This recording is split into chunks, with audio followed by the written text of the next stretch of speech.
오늘 본문에서 바울이 자기가 어디에 있는지, 앞으로 또 어디에 있을 것인지에 대해서 확실한 그런 답을 가지고 하는 말입니다. 그 뒤에 감옥에 갇혀서 죄수가 되어진 몸이 될지라도 하나님께서 그 바울의 모든 삶의 중심과 위치를 이대로 인도해 가셨어요. 그죠? 그래서 베스도 총독 앞에서, 아그리빠 왕 앞에서 다시 정확한 복음, 자기가 가지고 있는 그 복음에 대해서 설명하고, 또 나중에 로마로 향하여서 갈 때에 풍랑을 만났을 때에도 그 배에 탄 모든 사람들이 두려워 떨고 있을 때 또 하나님께서 자기에게 주신 또 확신, 그것을 가지고 그들에게 안심시키며 그들을 또 인도해 가는 그런 대목이 사도행전 27장 24절에 또 나오게 되어지죠. 저와 여러분들은 지금 나의 인생의 위치가 어디에 있다고 생각이 되시나요? 내가 어디 있는지, 우리 인류 최초의 우리 사람의 조상 아담과 하와가 범죄했을 때 하나님께서 아담과 하와에게 질문하신 것, 그것도 아담아 네가 어디 있느냐, 올해 우리가 누려야 될 그 표, 그렇죠? 나의 위치를 누리자, 그 주제 말씀이 바로 그 대목이죠. 또 가인에게 질문하셨어요. 네 동생이 어디 있느냐. 전지전능하신 하나님이 아담이 어디 있는지, 또 아벨이 어떻게 됐는지 몰라서 질문하시는 것이 아니죠. 네 인생이 지금 어디 있느냐, 그것을 네 스스로 좀 알아야 된다라는 것입니다. 모세에게도 말씀하셨어요. 네가 선 곳이 지금 어딘 줄 아느냐, 신을 벗으라. 엘리야에게도 말씀하셨어요. 네가 왜 여기 있느냐, 산 호렙에 올라가라. 저와 여러분들은 지금 어디 계신가요? 하나님께서 저와 여러분들에게 지금 현재 질문하시고 계신 그 음성이 들리시나요? 네가 어디 있느냐. 저는 굉장히 많이 거짓 것에 좀 많이 있었어요. 교회에 있을 때에도, 또 학교에 있을 때에도, 또 고시원, 저 신림동 고시촌에 들어가 있을 때에도 진짜 나는 그곳에 있지 않고 불안 속에 있었어요. 진짜 나는 뭔가 소망 없는 그런 상태에 있었어요. 진짜 나는 아무것도 할 수 없는 그런 무기력함에 빠져 있었어요. 그런데 겉으로는 뭔가 목표가 있는 것처럼, 뭔가 할 수 있는 것처럼, 하고 있는 것처럼, 그리고 또 인격적으로나 어떤 사람들이 좋아해주고 또 끌려오고 그런 것을 기뻐하면서, 좋아하면서 그것을 어떻게 하면 유지시킬 수 있을까, 그것에 전전긍긍하면서 그렇게 살아갔습니다. 하지만 어느 날 진짜 나는 들통나게 되어져요. 사건을 통해서 자꾸 들통이 납니다. 그러면 교회에서 들통이 나면 학교로 피해요. 학교에서 들통이 나면 또 다시 교회로 왔다가 또 다시 거기서도 안 되면 고시원, 독서실, 그런 곳으로 피하는 거예요. 겉으로 보기에는 그냥 뭔가 막 찾아서 방황하고 있는 것처럼 보이죠. 어떤 또 목표를 정해놓고 공부하고 있는 것처럼 보이기도 하고 그래요. 하지만 진짜 나는 어느 곳에도 답을 찾을 수가 없었어요. 그런 나에게 어느 날 인생이 무엇인지, 또 내 지금 현재 인생의 위치가 어디 있는지, 난 앞으로 어디로 가야 될 것인지에 대해서 깊게 고민하는 사건이 생겼어요. 마지막까지 가짜 나를 좀 만들어줄 것 같은 그런, 내가 바라는 어떤 비전, 그리고 좀 이렇게 좀 성공한 사람, 인정받는 사람을 되도록 도와줄 것 같은 그런 친구가 있었거든요. 마지막까지 저를 인정해 줬어요. 그리고 저를 자꾸 힘을 주면서 자기가 지금 추진하고 있는, 자기도 속해 있는 어떤 그런 회사 프로젝트에 이렇게 진척이 되고 있으니까 넌 어느 순간에 어떻게 이렇게 들어와서 같이 하면 된다. 그러면서 미래에 대한 꿈을 자꾸 주고 그랬어요. 그런데 그 친구가 새벽까지 술을 마시고, 저는 다음 스케줄이 있어서 새벽에 비가 많이 왔는데 택시를 타고 과천에서 서울로 다시 들어왔어요. 그런데 일정을 저는 그 다음날 일정 이제 그때 청년수련회였거든요. 거기에 참석하고 있는데 전화가 왔어요. 경찰서에서 그 친구 이름을 대면서 그 친구를 아느냐고. 안다고 그랬더니 경찰서로 오늘 들어와야 되겠다고. 무슨 일인가 그랬더니 그 친구가 양재천에서 변사체로 발견됐다라는 거예요. 마지막까지 있었던 사람은 이제 저였으니까 저에게 이제 그런 자초지종 같은 것들을 좀 신문하려고 경찰서로 오라는 거죠. 굉장히 큰 충격이었어요. 그리고 이제 그 부모님에게는 암묵적으로 좀 원망과 의심과 뭐 이런 것들, 그런 것들 때문에 이제 더 이상 관계할 수 없는, 만날 수 없는 그런 상황에 처해져 버렸어요. 그래서 굉장히 많이 시리에 빠졌었습니다.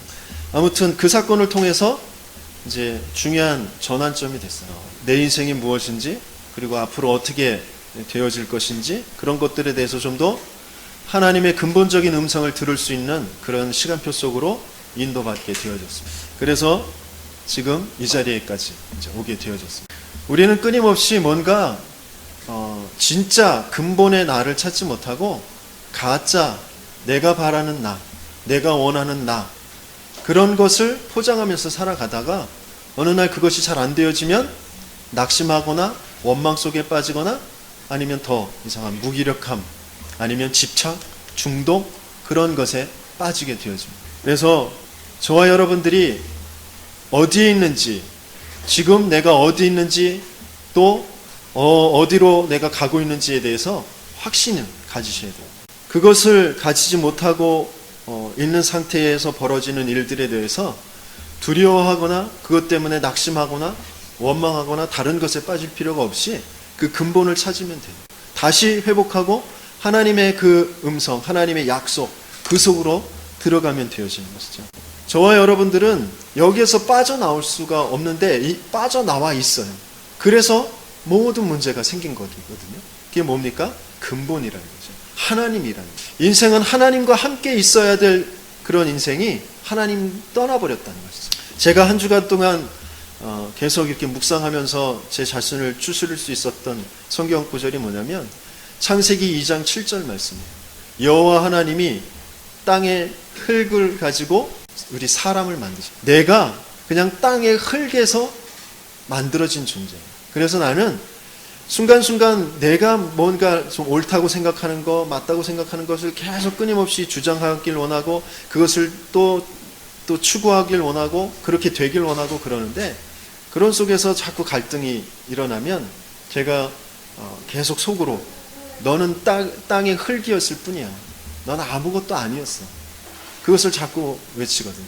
그러면서 그 뒤에 뭐라고 그랬어요? 생기를 그 코에 불어넣으시니 사람이 생명이 되니라. 하나님께서 호흡을, 생기를, 그 생명을 불어넣어 주시지 않으면 우리는 그냥 땅에서 취한 흙덩어리 정도밖에 안 되는 것이라는 거죠.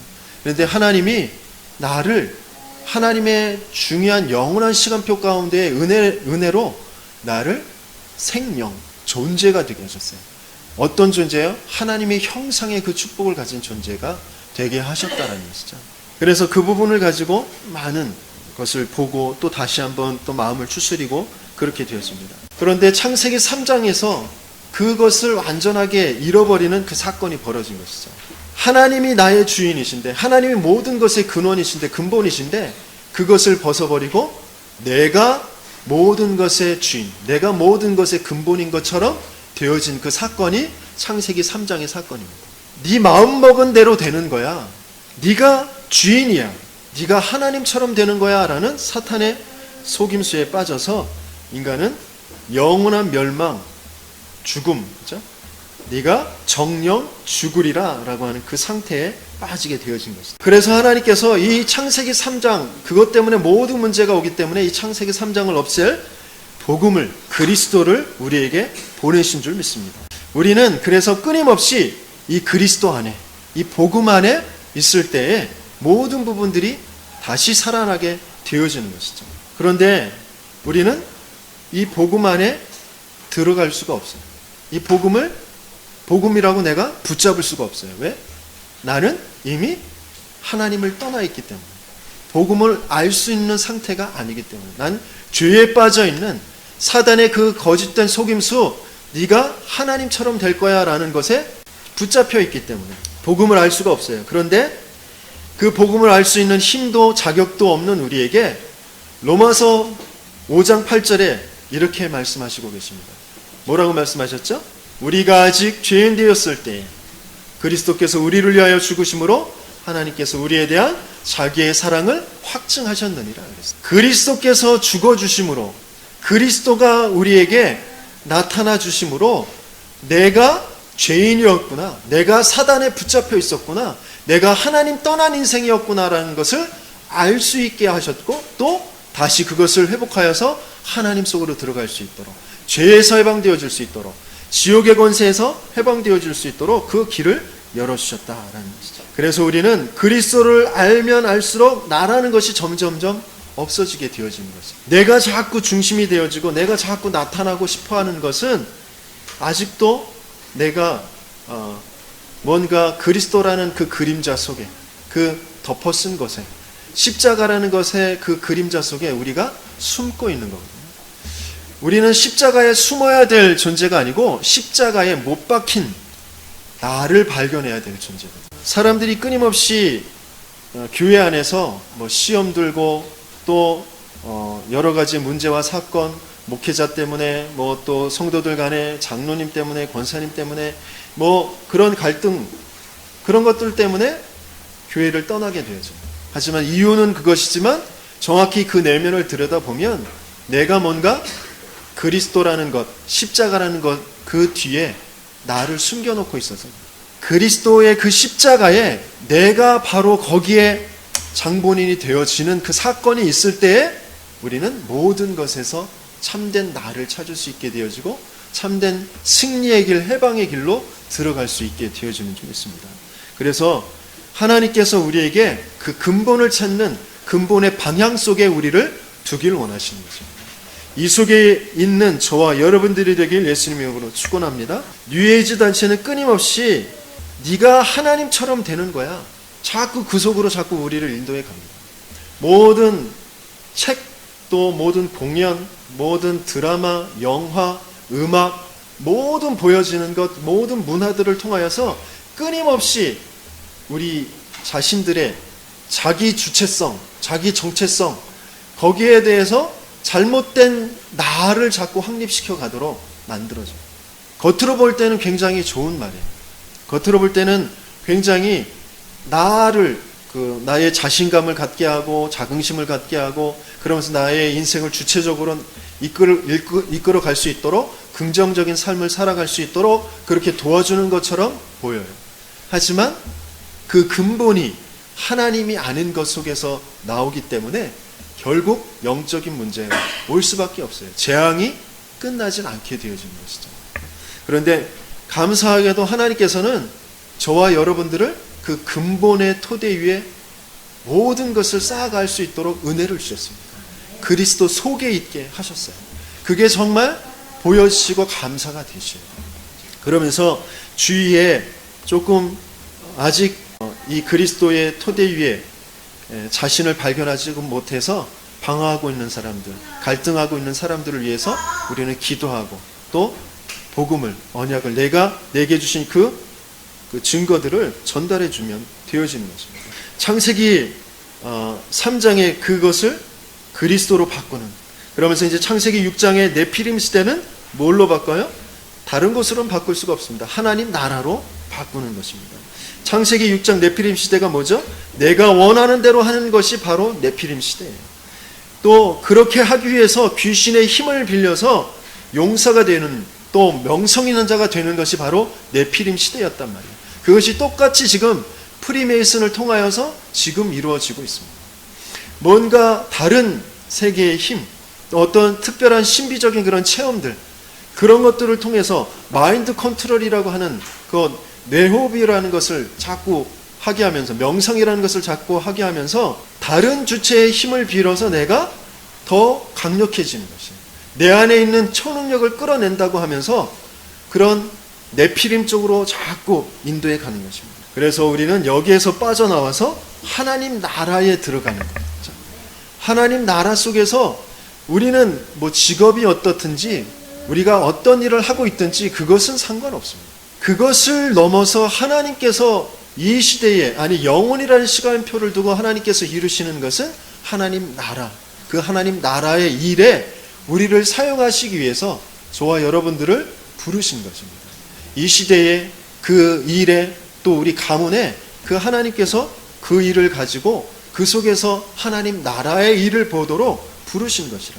거기에 대한 확신을 갖고 또 나를 그 속으로 자꾸 집어넣는 거죠. 그러면서 창세기 11장 바벨탑은 성령운동으로 바꾸는 것입니다. 세상에 이 이스라엘을 통하여서 그 복음을 하나님께서는 주셨는데 이 복음을 오해하고 복음을 또 자기 육신의 것으로 자꾸 바꾸고 그렇게 해서 종교화 되어지게 되어집니다. 그래서 이 상태에서 끊임없이 나를 성공시키는, 우리 단체를 성공시키는, 우리 민족을 성공시키는, 우리 나라를 성공시키는 그런 것으로 자꾸 전락시키거든요. 그것이 바벨탑이라는 것입니다. 하나님은 그 바벨탑을 무너뜨리시면서 하나님께서 주신 이 복음이 어떠한 것인지, 세계를 살릴, 열방을 살릴, 인간 그 자체를 살릴 복음이다라는 것을 알게 하시기 위해서 그 바벨탑을 무너뜨리십니다. 지구상에는 그래서 끊임없이 이 바벨탑을 쌓아가기 때문에 어려움이 올 수밖에 없게 되어집니다. 저와 여러분들이 이 바벨탑으로 무너져 가고 있는, 이 바벨탑으로 어려움을 당하고 있는 시대에 성령운동으로 이 바벨탑 속에 죽어가고 있는 사람들을 살려낼 그런 주역들로 하나님께서 부르셨다라는 것입니다. 이 성령운동 속에 저와 여러분들이 있다라는 것이 발견되어지길 예수님으로 축원합니다. 그러면 오직 성령이 너희에게 임하시면 너희가 권능을 받고 예루살렘과 온 유대와 사마리아와 땅끝까지 이르러 내 증인이 되리라 라고 하셨어요. 그 약속의 성취의 증인들로 분명히 서실 줄 믿습니다. 이것이 우리 근본의 방향이에요. 이것이 내가 생각하는 내 인생, 내 업, 내 가정, 그 방향과 맞을 때 모든 응답들은 그대로 오게 되어집니다. 그래서 오늘 다시 한번 점검해 보시는 것이에요. 내가 지금 어려움을 겪고 있는 것, 내가 문제라고 생각했던 것, 내가 갈등하고 있던 것, 내 인생, 그 방향이 지금 어디에 있는지, 어느 위치에 있는지. 저와 여러분들의 인생의 위치는 어디에 있냐면 바로 회복의 길, 회복의 시간표 속에 있는 줄 믿습니다. 무엇을 회복하고 무엇을 또 회복하는 그 시간표 속에 있는 것인지 3주 동안 우리 하나님께서 주신 말씀 속에서 살펴봤어요. 오순절 날 그 세절기의 능력을 회복해서 나와 교회를 살리는 그 길 속으로, 또 나와 교회를 살리는 그 시간표 속으로 들어가게 하시는 것입니다. 세절기라는 것이 얼마나 중요한 것인지 이스라엘 백성에게 꼭 반드시 1년에 3번씩 내 앞에 나와야 한다라고 하셨어요. 그것이 구원의 역사의 전체의 시간표와 동일하고요. 매일매일의 우리의 삶의 시간표와 동일합니다. 우리 인생의 시간표와 정확하게 맞아 가게 되어지는 것입니다. 그것이 우리가 누려야 될 가장 중요한 시간표입니다.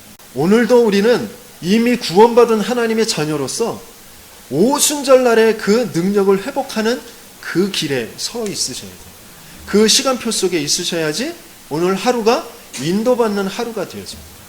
그런데 우리는 너무도 바쁘고 내 몸이 힘들고 뭔가 더 분주하고 그래서 이 길에, 이 시간표에 서 있질 못하고 막 끌려갑니다. 시간에 끌려가고 일에 끌려가고 뭔가 사건에 끌려가고 그래요. 그러니까 거기에서 많은 일을 처리한 것 같고 일은 한 것 같고 바쁘게 되어진 것 같은데 실제적으로 내게 정말 이것이 응답이었구나, 이게 하나님의 일이었구나 라는 그런 것이 없어요. 그래서 자꾸 갈등이 찾아오고 어느 순간에는 훅 꺼지게 되죠. 열심히 많이 교회에서도 봉사하고 헌신하고 많은 일들을 하고 집회에도 가고 그런 것 같은데 내가 이 능력을 회복하는 그 길과 그 시간표 속에 있지 않으면 어느 순간엔 완전히 다운되어져. 완전히 다른 곳에 있는 자신을 발견하게 되죠. 그래서 매일매일 이 오순절 날을 그것을 회복하는 그 길과 시간표 속에 있어야 되는 것이죠. 그러면서 그렇게 되어질 때에 그때에라는 응답이 오게 되어집니다. 그때에는 뭐죠? 출애굽, 출바벨론, 출로마의 그런 능력을 회복하는 그때가 시작되어지는 것입니다. 하나님께서 내가 노예가 되어져 있는 이 어떤 커다란 조직의 작은 부속품 정도이고, 육신적으로 볼 때에 큰 어떤 회사라든지 큰 뭐 재벌들이라든지 가지고 있는 사람들에 비해서 너무 작은 것 같고 조그만 그런 일에 지금 붙잡혀 있는 것 같고 그렇게 생각될 수도 있어요. 하지만 그것은 착각입니다. 우리는 노예일 수 있어요. 우리는 포로일 수 있어요.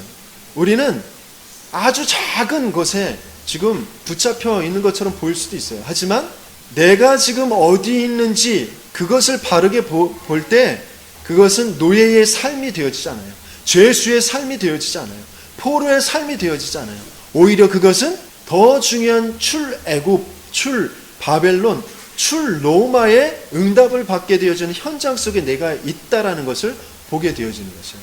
그런데 자꾸 창세기 3장, 창세기 6장, 창세기 11장에 그것을 진짜 확실히 누리는, 그것에서 벗어난 나를 붙잡는 오순절날과 그때의 축복을 자꾸 놓쳐버리니까 착각하게 되어집니다. 현실에 보여지는 것에 자꾸 착각하고 오해하게 되어집니다. 그래서 낙심하게 되어집니다. 요셉은 노예에 있었지만 착각하거나 오해하지 않았어요. 하나님께서 나를 왜 여기에 보내셨는지 내 위치를 정확히 알고 있었기 때문에 여호와 하나님이 요셉과 함께 계심을 보디발이 보았고, 또 저 바로왕이 보고 너와 같이 여호와의 신에 충만한 자를 본 적이 없다라고 고백하게 되어졌다는 거예요. 마찬가지입니다. 저와 여러분들이 지금 아주 하찮은 일을 하는 것처럼 보이고, 내가 뭔가 실수하고 내 가정 가문에 힘이 없어서 또 내가 어떤 상황에서 뭐 잘못되어져서 내가 실패한 그 상태에 있는 것처럼 보이지만 그것이 아닙니다. 그 속에 많은 죽어있는 사람들, 아니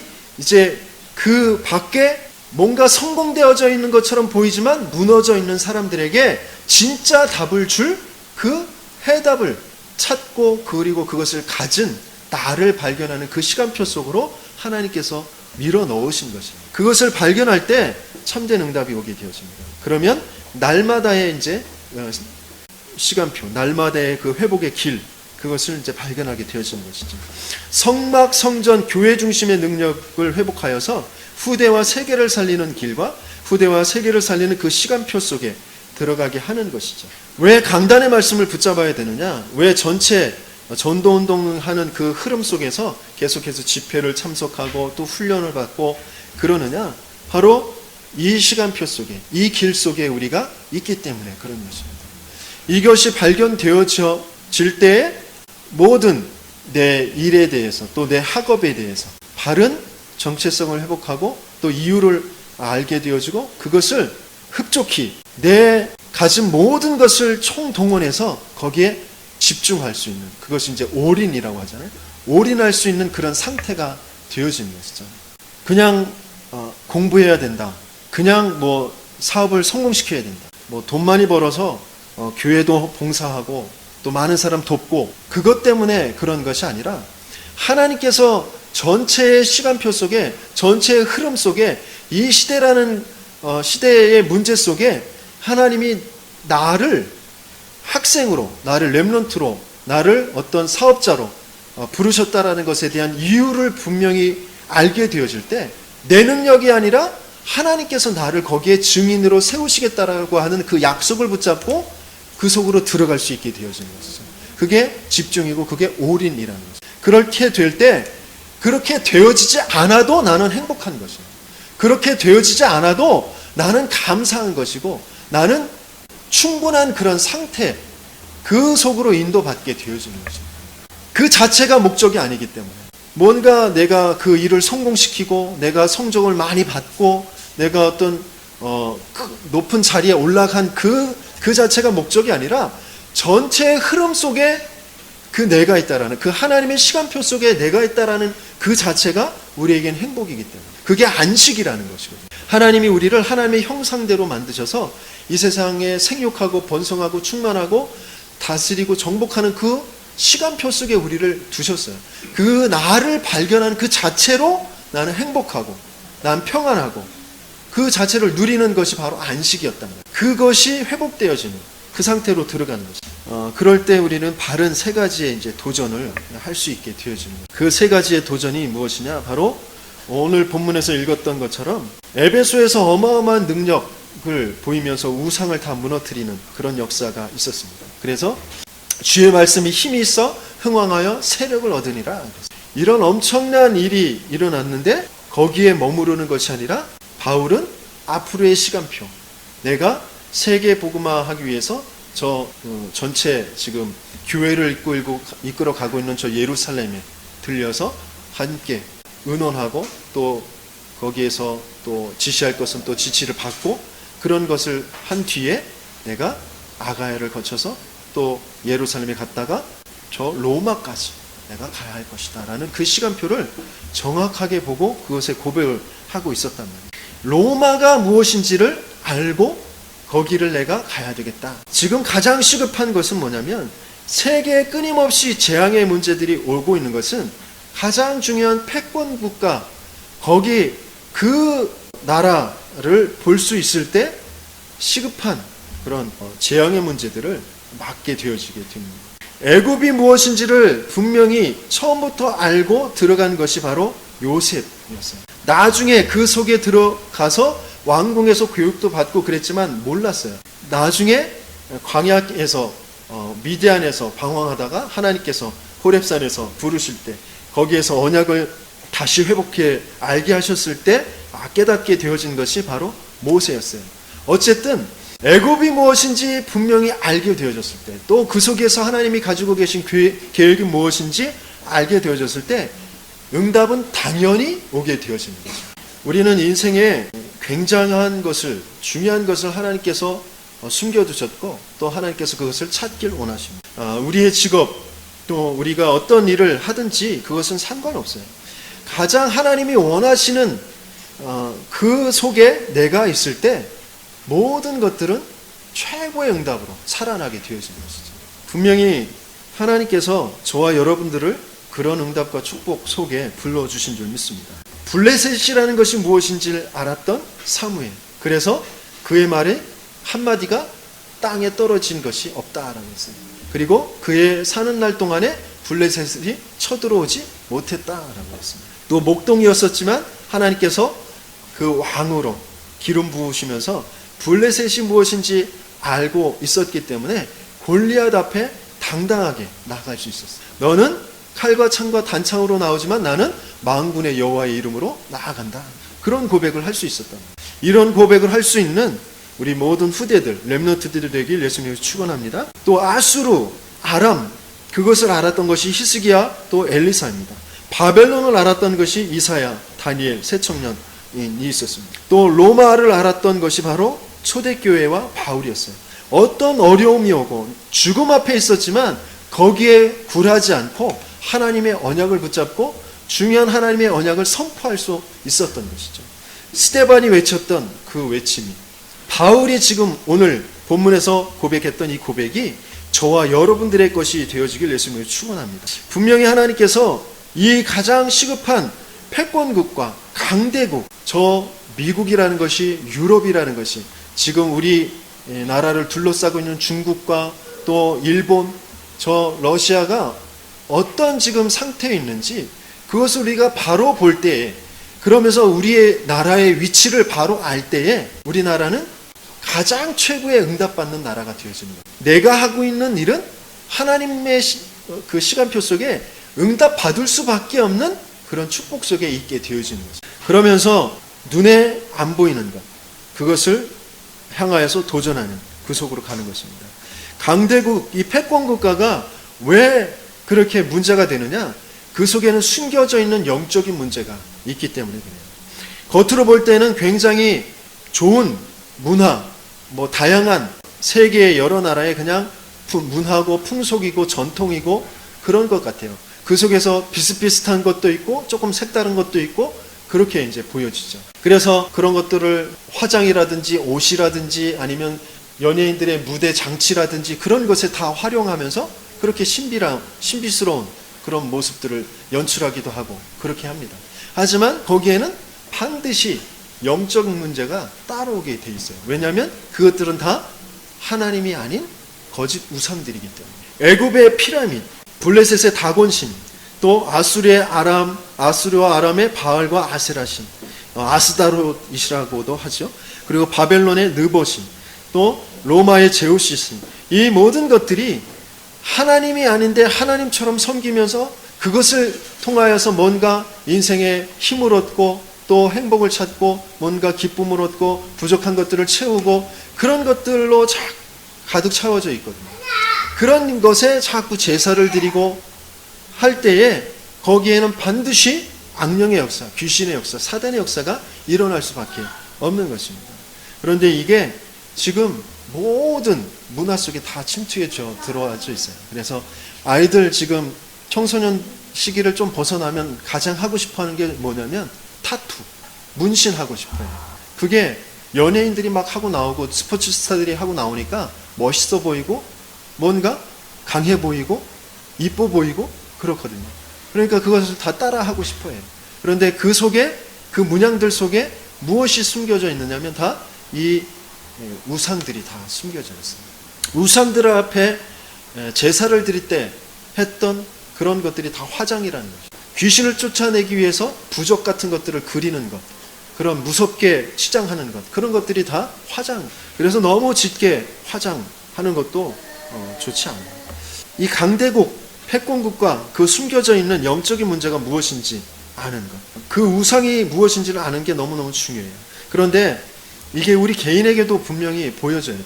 우리가 강한 것이라고 생각하고 있는 것, 내가 거기에 뭔가 이렇게 억눌려 있는 것, 그러면서 그 속에서 내가 뭔가 우상시 여기는 것, 하나님 아닌데 하나님처럼 내가 그것을 뭔가 끌려가고 그것을 바라보고 있는 것, 그런 것들이 분명히 있어요.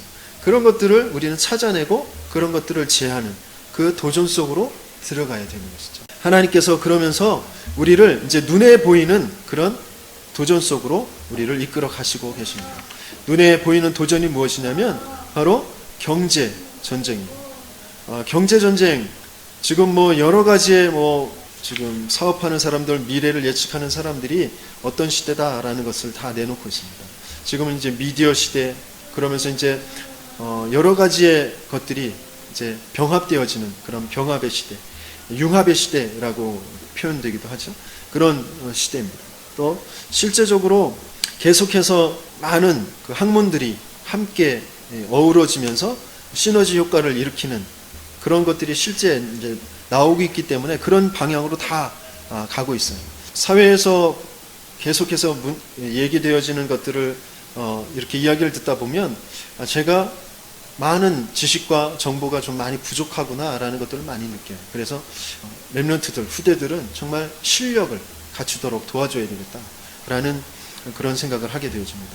실제적인 그런 경제를 움직일 수 있는 그런 실력을 갖추도록 도와주는 것, 그리고 그 속에서 흘러가고 있는 그런 영적인 그런 문제들을 리드해 나갈 수 있도록 그런 서밋의 축복을 누리도록 도와주는 것, 그것이 너무너무 중요합니다. 그렇죠? 그래서 이것을 두고 우리가 함께 렘넌트의 시스템들을, 후대의 시스템들을 만들어 가야 되는 것이죠. 그래서 가장 시급하게 내가 도전해야 될 것이 무엇인지, 또 눈에 안 보이는 그런 세상의 지금 문제가 무엇인지, 내가 그것을 어떻게 도전해야 될 것인지, 또 눈에 보이는 이런 경제라든지 지식이라든지 모든 문화라든지 이런 것을 두고 나는 무엇에 어떻게 도전해야 될 것인지, 이런 부분에 대해서 조금만 내 위치를 바르게 찾게 되어질 때 하나님께서 당연하게 주시는 응답들, 필연적으로 절대적으로 주시는 응답들이 분명히 오게 되어줄 줄 믿습니다. 그런 주역으로 쓰시는 저와 여러분들 되길 열심히 축원합니다. 결론적으로 우리는 어디에 있는지, 그리고 어떻게 결단을 해야 될지 우리 함께 결론의 말씀을 같이 읽어보도록 하겠습니다. 나의 인생의 위치를 근본 속에서 찾고 근본 방향에 두자. 나의 인생의 위치를 모든 것을 살리는 능력 속에서 찾고 능력 회복의 길에 두자. 나의 인생의 위치를 시대, 현장의 흐름 속에서 찾고 흐름을 바꾸는 도전 속에 두자. 이런 결론의 응답을 받는 저와 여러분들 되길 예수님을 축원합니다.